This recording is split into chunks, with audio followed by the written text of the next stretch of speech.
이러한 과정이 액티비티하게 진행되고 있는 암을 가리켜 어드밴스드 캔서라고 하는 거예요. 진행성 암이다. 진행성 암. 그러니까 이놈은 이미 어느 곳에 암세포를 씨앗을 뿌렸는지 확신할 수가 없어. 서의사들은 전신적 항암 치료를 할 수밖에 없지. 표적 치료하고 싶어도 못해. 이건 표적 치료가 안 돼. 전신의 액티비티하게 좀 퍼졌을지 모르는데. 그래서 진행성 암은 치료하기가 더 어렵다. 그러면 다시 영국의 캔서 리서치 사이트. 폐암이 전염, 즉 전이될 수 있는 것.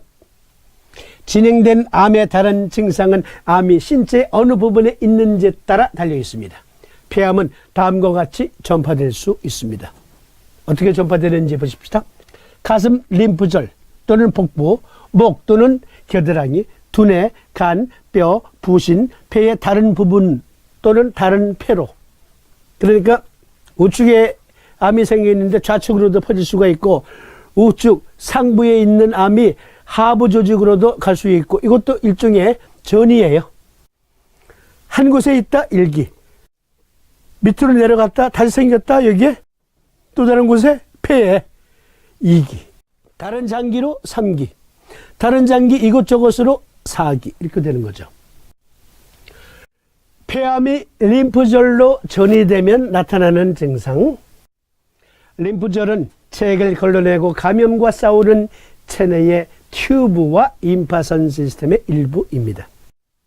암이 림프절로 전이되면 가장 흔한 증상은 보통 정상보다 큽니다. 그러나 감염이 있으면 림프절도 커집니다. 의사가 환자를 검사하고 일부 검사를 마칠 때까지는 덩어리의 원인에 대해 확신할 수 없습니다. 이거 잘 봐주세요. 삼침요법, 요결의 대주제, 면역과합니다. 3, 4번님은 보셨어. 면역력이 떨어지면 면역력을 담당하는 림프구가 오히려 염증이 생기는구나. 면역력 약화의 증으로 확인하셨고, 암세포가 전이되는 것도 역시 림프구 부종으로 확인할 수 있구나. 3, 4번님이 알았던 암이 무슨 암이라고요? 그렇죠. 림프암. 오늘날 대표적인 암은, 림프암으로 대표적으로 부르는 암은 호지킨 림포마 또는 난호지킨 림포마인데요. 림프암은 여기저기에 생길 수가 있어요. 멀티로 생길 수 있다. 그러니 여기 분명히 이하의 해구로 나타나고, 겨드랑이, 그리고 겨드랑이, 사타구니, 복부 등등의 여기저기에 림프구 부종이 확인되더라. 3, 4번님이 요결에 수없이 강조했어요. 삼침은 암치료법이다. 그러면 각 파트별로 암이 전이됐을 때, 즉 폐암의 경우 각 파트별로 전이됐을 때 추가되는 증상들을 확인해 보십시다. 두뇌에 퍼진 폐암의 증상. 뇌에 전이된 암은 다음과 같은 증상을 유발할 수 있습니다. 졸음과 혼란, 정신적으로 몹시 불안정하고 혼란스러워. 심각한 두통, 극심한 두통, 팔이나 다리의 허약, 하지 무력증. 폐암이 간으로 전이되면 나타나는 증상. 암이 간으로 전이되면 다음과 같은 증상이 나타날 수 있습니다. 불편함, 몸이 여기저기가 왜 이렇게 그냥 짜증스럽고 몸이 정상적으로 작동이 안 돼. 둔하기도 하고 때로는 찌릿찌릿천기도 오고, 하여간 멀티로 불편함이 오고, 또는 통증이 배의 오른쪽에 생긴다. 말씀드렸죠. 좌간 우폐에서 간은 오른쪽에 주로 치우쳐 있지만 4분의 3이 망가지기 전까지는 통증이 없다. 대신 비장종대, 흉역고만으로 확인할 수 있도록 우리 몸이 설계되어 있다. 그런데 여기 오른쪽에 생기는 것은 암세포 자체 때문에 이물질 있잖아요. 그 이물감에 의한 통증이에요. 그런데 실제 환자들을 만나보면 좌측의, 즉 좌간 우폐의 원칙에 따라서 좌측의, 즉 흉욕고만으로 통증이 더 많이 나타납니다. 우리가 확인한 것에 의하면 기분이 좋질 않아, 짜증스럽고, 식욕부진과 체중 감소, 복수가 차고, 피부와 황백색의 황변, 이것은 황달 증상까지 겸한 거예요. 그리고 피부가 가려워. 그러니까 폐암의 기본적인 증상에 이 증상들이 더 추가된다. 그러니까 성목고마을에 가면 어떤 분들은 20가지 고통이 넘게 있어. 전이 되고 한 분들은 멀티로 통증이 섞인다니까. 그런 걸 잘 분별해야 돼. 어쨌든 간으로 전이 됐을 땐 이 원래의 프라이머리 렁 캔서 일대의 증에 더해서 이러한 증상들이 추가된다. 간에 전이 됐을 때. 이번엔 뼈로 퍼진 암세포가, 폐암세포가 뼈로 이사갔어. 분가시켰단 말이에요. 뼈로 퍼진 암은 다음과 같은 증상의 원인이 될 수 있습니다. 통증, 거리 열고. 이것은 암세포가 척추에 있으면, 폐암세포가 척추에 가서 세력을 확장해. 그러면 요통이 될 수 있고요. 약한 뼈, 손상되거나 쉽게 깨질 수 있대요. 그리고 혈액에서 칼슘 수치를 높이고 고칼슘 혈증, 부갑상선 기능 항진증처럼, 그러면 탈수 및 혼란을 일으키고요. 척수뼈에 스파이널 코드 거기에 딱 달라붙어서 정가운데 암세포가, 폐에서 이사온 놈이 척수뼈의 암세포가 척수 압박을 일으키면, 압박을 일으킬 것 아닙니까? 점점 커지니까. 그러면 다음과 같은 결과를 초래할 수 있대. 하지무력증, 하지마비 또는 저림, 방광 또는 배변 제어가 잘 안 돼. 그래서 요실금이나 대변 조절에 실패할 수 있는데, 이것은 암 전이로 인한 척수 압박 증상은 응급을 요하는, 급한 응급을 요하는 증상이래요. 참고로 알아두시고, 암이 부신으로 전이된 케이스, 그런 경우에는 부신에 퍼진 암은 보통 증상을 별로 일으키질 않는데요. 그래서 부신에서 세력이 확장될 때까지 모를 수가 있대요. 부신은 호르몬을 생성하며 암이 부신으로 전이되면 부신 호르몬 수치가 낮을 수 있습니다. 또는 높을 수도 있어요. 이로 인해 다음과 같은 증상이 발생할 수 있습니다. 기절, 현기증, 약점이라는 것은 이제 뭐냐면은, 위크니스, 허약, 피곤함, 만성피로, 설명되지 않는 체중 감소가 일어납니다. 여기에 호르몬 수치가 낮을 수 있다 그랬는데, 부신 종양으로 호르몬 수치가 급증하게 되면 조울증, 조현병 환자처럼 정신적으로 전투력이 강한 파이트와 플라이트, 파이트 모드가, 전투력 모드, 호전적이 되고요. 호르몬 수치가 낮으면, 그러면 또 우울증에 빠질 수 있어요. 우울증에 빠질 수 있습니다. 그것도 환자 상담에 또 진단에 참고하세요. 그래서 여기 보면 폐암이 다른 장기들로 전이 되는데, 여기 자체 내에, 즉 우폐에 있던 암이 좌측으로 전이 될 수 있는 확률, 같은 에이리어 내에서 다른 폐 조직으로 전이 될 수 있는 확률은 50%, 뇌로 전이 될 수 있는 확률도 50%, 리버, 간으로 전이 될 확률 30%, 부신으로 전이 될 확률도 30%. 확률이 높으네. 리버, 그리고 부신에도. 폐암이 이렇게 여러 장기로 퍼질 수 있는데, 특히 뇌, 간, 부신에 주로 전이될 수 있다. 기타 희귀한 증상을 보겠습니다. 아니, 이러고 저러고 폐암에 뭐 넣으면 돼? 지금 그 말 나오기 기다리시는 거예요? 그런데 이런 과정 전부 생략하면, 아니, 암 환자를 여러분들이 만났을 때 무엇으로 도와줄래요? 어떻게 도와주시려고? 그래서 공부해야 돼요. 알아야 치료하죠. 알아야 면장을 하지요.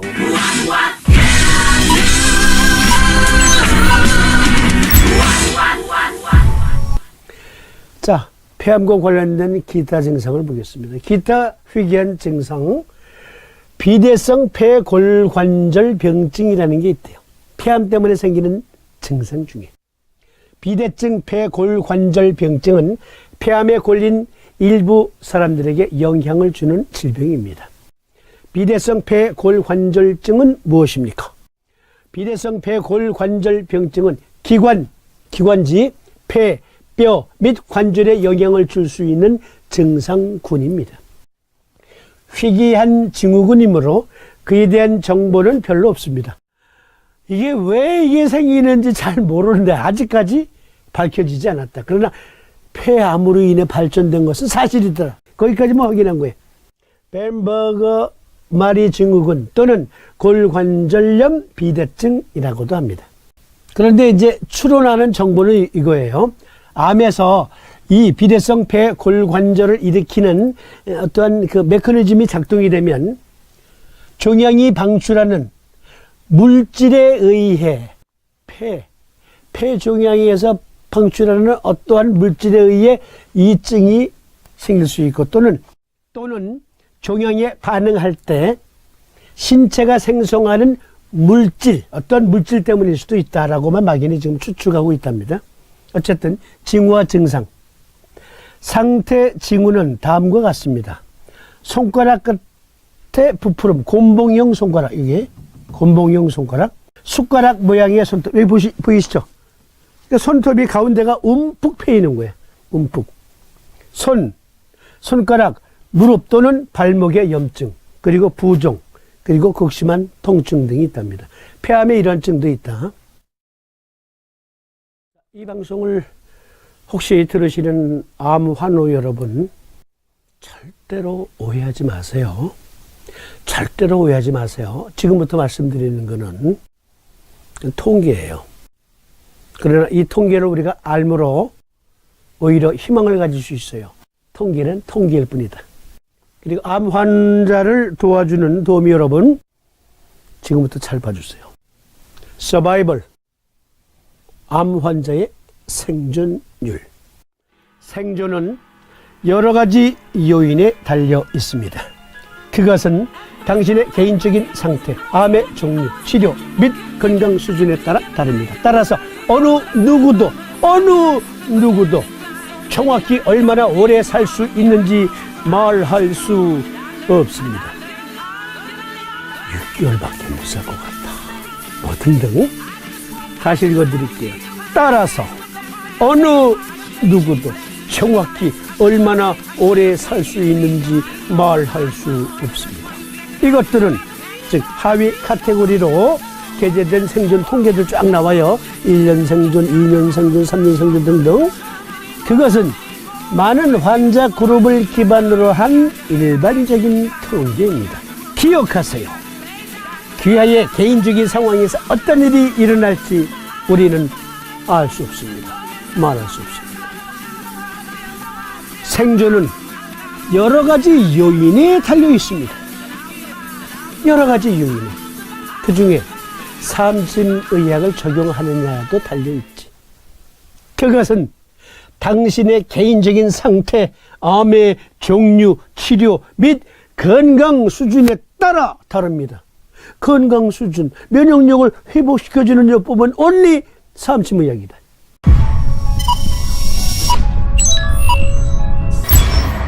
중략, 통계자료, 중략. 이 통계 정보. 그러면서 이제 결론을 이렇게 맺습니다. 쭉 제가 생략한 거, 뭐 궁금하면은 앞에 사이트 주소 올렸으니까 찾아가 보시고요. 1년 생존 기간 및 5년 생존 기간은 귀하가 1년 또는 5년만 살 수 있다는 의미는 아닙니다.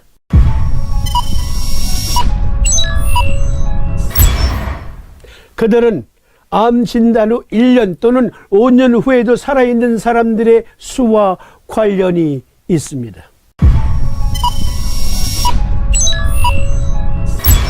어떤 사람들은 5년 이상 살고 있습니다. 통계는 많은 수의 환자를 기반으로 한 평균 값입니다.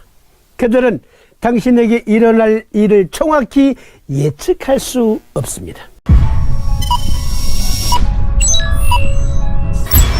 두 명의 환자가 정확히 비슷하지 않으며 치료에 대한 반응도 사람마다 다릅니다. 언젠가 제가 특집으로 엮은 적도 있는데요. 이 사이트에 들어가서 이게 통계 자료 쭉 말씀드렸던 것 다시 인용해 봅니다. 런캔서 통계를 보면 영국의 경우에요. 우리나라도 아니고 영국. 2015년 현재 그 해에 46,388명의 폐암 환자가 신규 환자로 보고되었어요.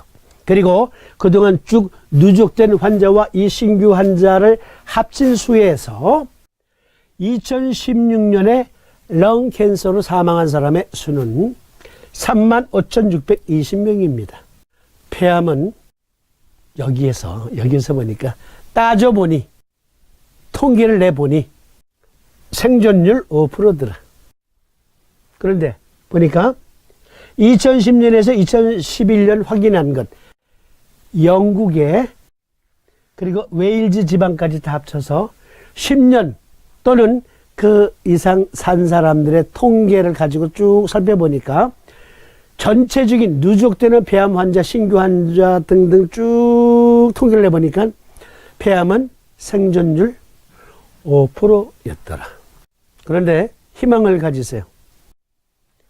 나도 폐암의 조짐이 있는데 예방이 가능하대요. 이 병은 79%나.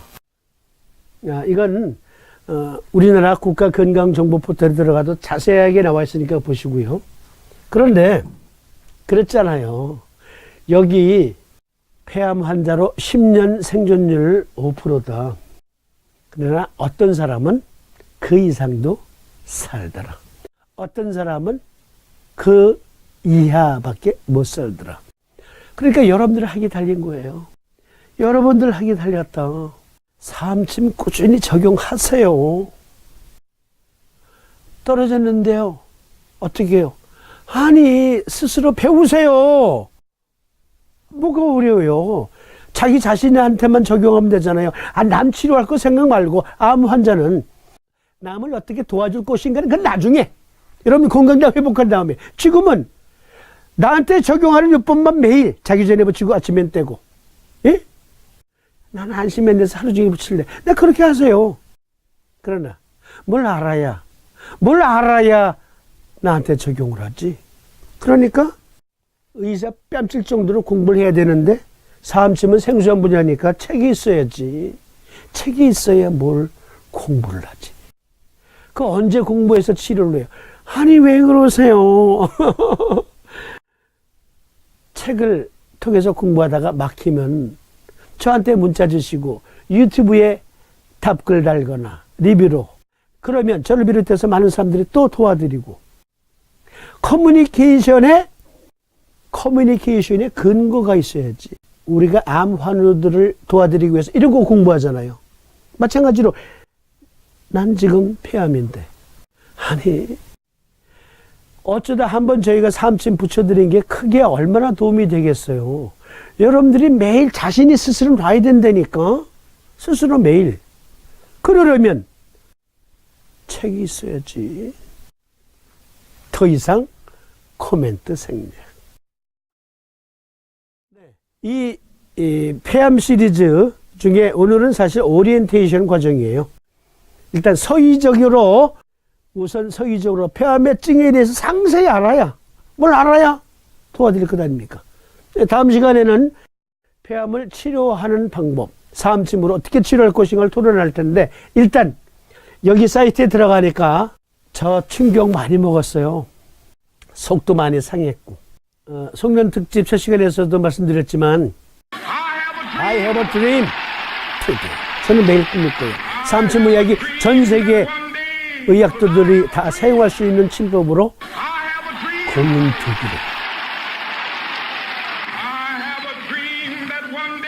두기를.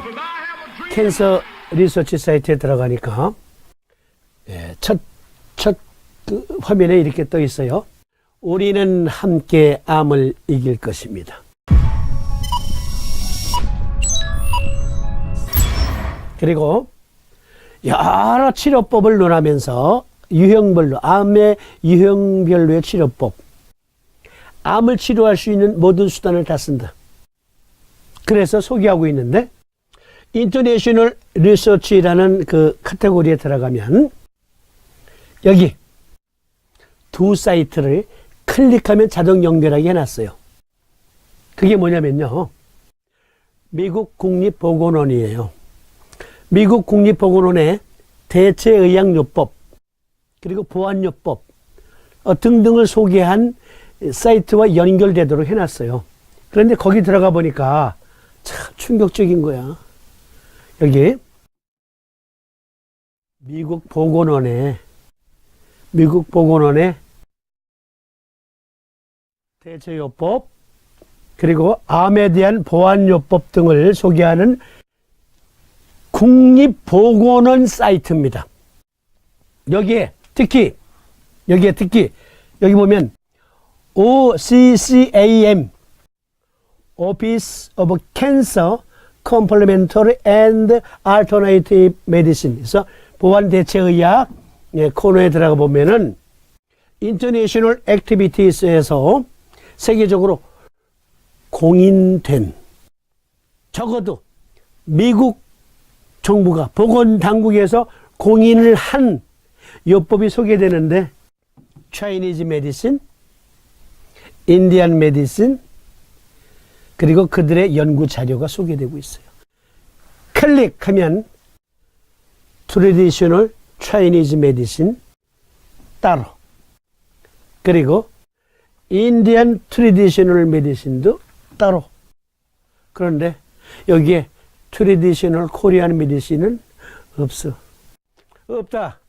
여기에서의 한의학은, 우리나라의 한의학은 그림자도 찾아볼 수 없다.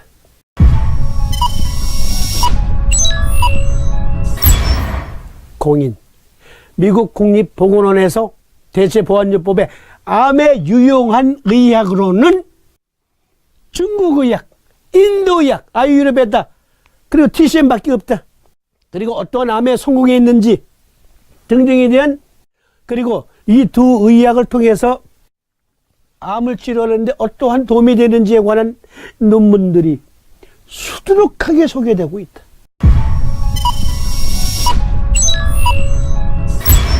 창피한 줄 알아야지.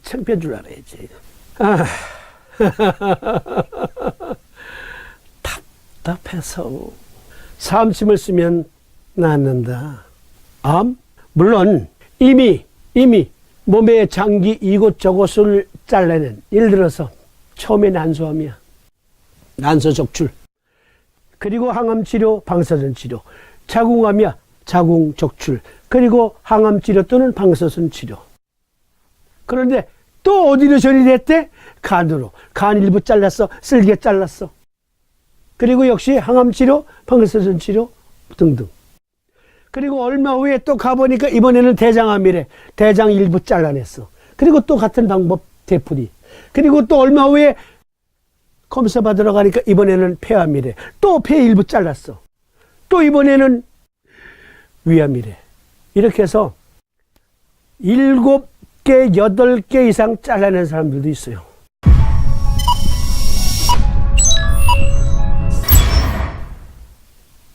그런 사람도 있다고. 그런 경우에 솔직히 100% 삼침의학에만 의존하지 않고 있는 사람에게 어쩌다가 한번 가서 침 붙여주는 게, 자석 붙여주는 게 무슨 의미가 있겠습니까? 그럼에도 불구하고 우리는 그 암 환자 도우미 활동을 계속하고 이러한 토론을 통해서 매뉴얼화된 그런 자료들을 축적해야 하는 이유는 언젠가 삼심의학이 주류 의학으로 국제적으로 공인되어서 여기 미국 국립보건원 사이트에 들어가 보니까 트레디셔널 차이니즈 메디신, 트레디셔널 인디안 메디신, 그리고 트레디셔널 코리안 메디신 했는데 괄호 열고 삼침 메디신 괄호 닫고 이렇게 딱 되어 있다면, 그러면 보다 많은 사람들이 삼침 진료에 많은 투자를 하겠지. 그러니까 공인되지 않은 쓸데없는 대체요법에 이건 대체요법도 아니야. 민간요법 등등에 수천만 원 뜯기는 사람도 있어. 수천만 원 뜯긴다니까. 귀가 얇아지거든. 삼심 스스로 넣으세요. 아니 이거 배우기 어렵잖아요. 아니 몇 페이지 열어보시고 그거 넣으시면 돼요 하면 처음에 공부 안 해도 되잖아요. 몇 페이지 보시고 예 그거 하세요. 그런데 책값이 다른 데 가서 수백만 원, 수천만 원 뜯겼는데도 코멘트 성냥. 어쨌든. 네. 그러니까 어쩌다가 우리가 하루 붙여주는 것도 효과가 있어요. 의미가 있다고요. 우선 그가 고통 중에 있는 수많은 고통, 자석이 붙어 있는 동안 단 며칠이라도, 몇 주라도 자석이 붙어 있는 동안에 계속 지속적으로 작용이 되니까. 그러면 그만큼이라도 행복하잖아. 여러분, 외국 여행 가는데 3박 5일이야. 가서 3일 있다가 오는 거야. 그러나 거기 갈 때 드는 비용이 300만 원이었는데 가서 어떠한 멋진 뷰를 보고 온 거야. 집에 오면 잊어버려 이미. 비행기에서 내리면 잊어버리지만 그 즐겁잖아. 그 순간의 즐거움을 위해서 300만 원 들여서 해외여행 가잖아.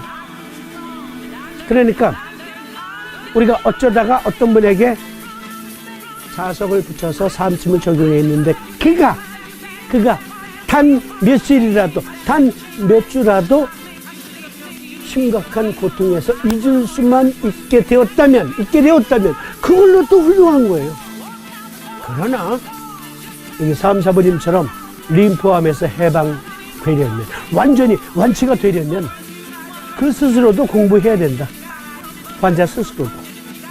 겸해서 말씀드리면서 다음 시간에는 강론편 폐암, 삼침으로 어떻게 도와드릴 수 있는가 구체적으로 살펴보는 시간을 갖도록 하겠습니다. 네, 그러면 이것으로 오늘 시간 모두 마치고 시청해 주시면 감사합니다. 고맙습니다. 안녕히 계십시오.